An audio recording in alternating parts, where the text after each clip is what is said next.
कि शादियों करे से करे के मन बा एगो यादव जी के लइका पसंद बा। हर लाभर बतावा कि कहिए से कहता कहिए से ना कि लाभर बतावा 2 साल वेट कर बियाहे में आवा। चलिए हो एक प्राइवेट में काम बा।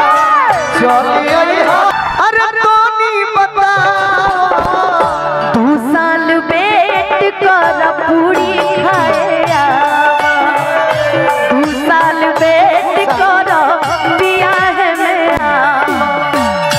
आज कहतर तू 2 साल वेट कर पूरी खाया। थोड़ा मतलब 1-2 साल मजा लीजिए। 1-2 साल में तो मान लो कि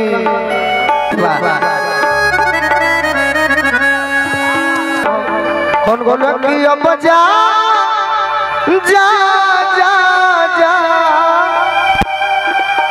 भूला जाई हो। बाकी सोचने कि तारा के जब हम खड़ा हो तो कुछ अच्छा कहो। अरे कि कहिए से कहो तारू बड़ा इंतजाम बा। कहिए से कहो तारू बड़ा इंतजाम बा। चलिए हो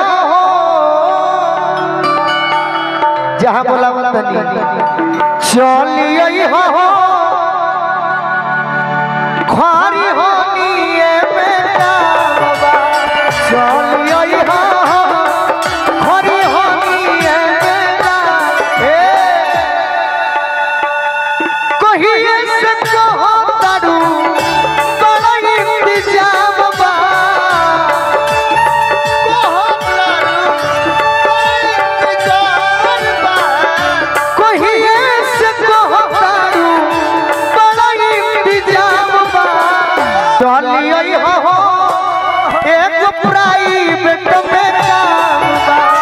चलिए हो हर लाभर बतावा कि कहिए से कहता कहिए से ना कि लाभर बतावा 2 साल वेट कर बियाहे में आवा। 2 साल वेट कर बियाहे में आवा। कहिए से कहता ना अरे तोनी बताओ 2 साल वेट कर पूरी खाए आवा। 2 साल वेट कर बियाहे में आवा। आज कहतर तू 2 साल वेट कर पूरी खाया। काज ने 2 साल बाद आई उ ना मिली तो ही मत कहियो कि गोलू भैया हो गाल जा के मुआ।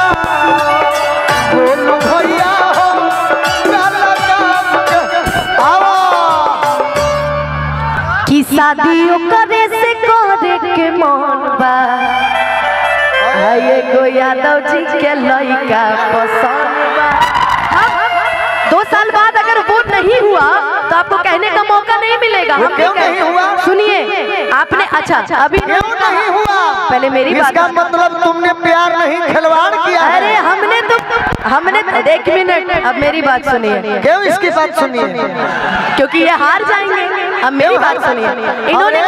इन्होंने कहा अगर 2 साल बाद नहीं हुआ तो ये मत कहिएगा कि गोलू राजा।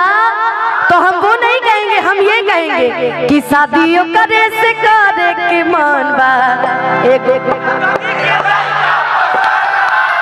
शादियों करे से करे के मन बा एगो यादव जी के लइका पसंद बा।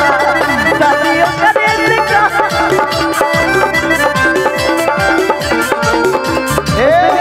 मेरा नाम लिखा है नहीं तारा से वो फरमाइश के लिए बड़े एगो गाना सुनील सुहाना गई हन, ठीक बता के मौका दिया शादी वो करे से करे के मन बा। एगो 2 साल बाद नहीं हुई तब बोले, क्यों नहीं थोड़ी बोले, इसका मतलब तुमने खिलवाड़ किया है। वो तो आपको 2 साल बाद ही पता चल जाएगा। यही से पहिला, यही से हम कहले वाले हम झूठ ना कही। नीतीश कुमार ही अभी राजद में भी फायदा देखे तो भाजपा में चल जाइए, बाकी लालू यादव हम गर्दन कट जाए, बाकी भाजपा में ना जाए। अच्छा जाकर भी क्या करेंगे, खून तो नहीं ना कहीं से, खूनवा तो हमारी ये हो, तो हम कहाँ जाए, हम तो यही जरूर रहुआ जरूर बदल सके नहीं। हम बदले वाला है भाई, बिल्कुल हम बदले वाला है। अरे हम जेसीबी मशीन है। बाकी तू बड़ी आज दुख पहुंचाऊ तरु अनुपमा, बड़ी दुख पहुंचाऊ तरु। आपको तो पता ही है। बताओ जब इतना हमारा कष्ट होता, ये बतिया सुनी ओकरा कितना कष्ट हुई का भाई के हो।